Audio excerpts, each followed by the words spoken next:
तो ये प्रश्न नंबर 12, ये बहुत महत्वपूर्ण प्रश्न है। इस तरह का कोई न कोई प्रश्न आता जरूर है परीक्षा में। तो जान लीजिए कैसे हल करते हैं। कि एक वेक्टर दिया है ये और पूछा है इस वेक्टर की दिक् कोज्याएं ज्ञात कीजिए। तो हम बताते हैं कि पहले तो बताएंगे दिक् कोज्या किसी वेक्टर की होती क्या है, और दूसरी बात जो कि परीक्षा में पूछी जाती है कि वो ज्ञात कैसे की जाती है। तो ये कोई वेक्टर है, इसमें जो आई जे और के जो देख रहे हैं वो दिशाएं हैं। इन मात्रक सदिश हैं आई जे और के लंबवत दिशाओं में, और वो लंबवत दिशा होती है एक्स अक्ष की लंबवत, एक्स अक्ष वाली दिशा में इकाई सदिश आई होता है, और वाई अक्ष की दिशा में जो इकाई सदिश है वो जे होता है, और जेड अक्ष ऐसे होती है यूं इधर को और अंदर को, इस दिशा में जो इकाई सदिश है वो के होता है। तो ये तीन दिशाओं में इकाई सदिश आई जे और के होते हैं। तो इन तीनों दिशाओं के साथ कोई वेक्टर, जैसे ये जे डायरेक्शन है या ये जे जेड अक्ष है, ये एक्स अक्ष है, ये वाई अक्ष, ये जेड अक्ष है, और एक कोई वेक्टर है अंतरिक्ष में इस तरह से, ये पेंसिल की जगह पर ऐसे। तो ये जो वेक्टर है ए, दिए हुए को ए मान लिया, इसका ये मोड निकाल दिया है।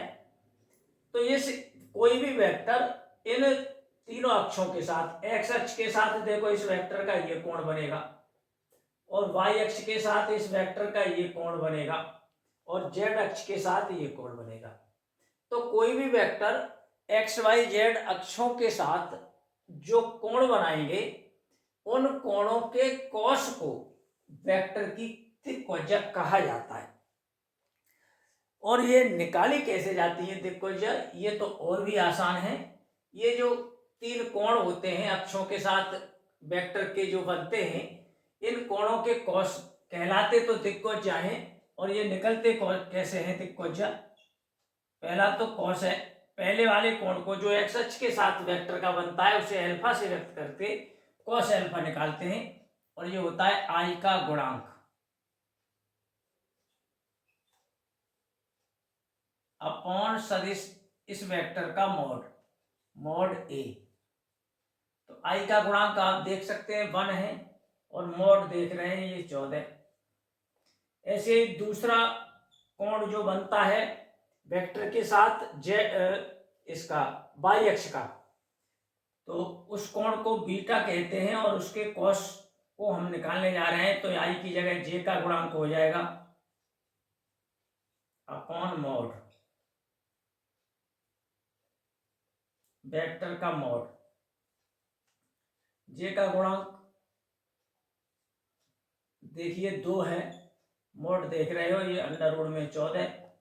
ऐसे ही तीसरा कोण जो बनता है जेड अक्ष से दिए गए वेक्टर का, उस कोण को गामा कहते हैं, और इसके कॉस को ऐसे निकालते हैं के का गुणांक अपॉन वेक्टर का मोड।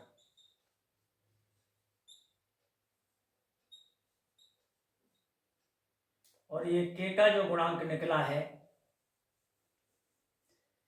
ये देख रहे हैं 3 है अपॉन वेक्टर का मोड। इस तरह से किसी वेक्टर की 3 दिक् कोज्या होती हैं, जो निकालना तो और भी आसान होता है। इस तरह का प्रश्न जरूर आता है कोई न कोई किसी न किसी रूप में। धन्यवाद।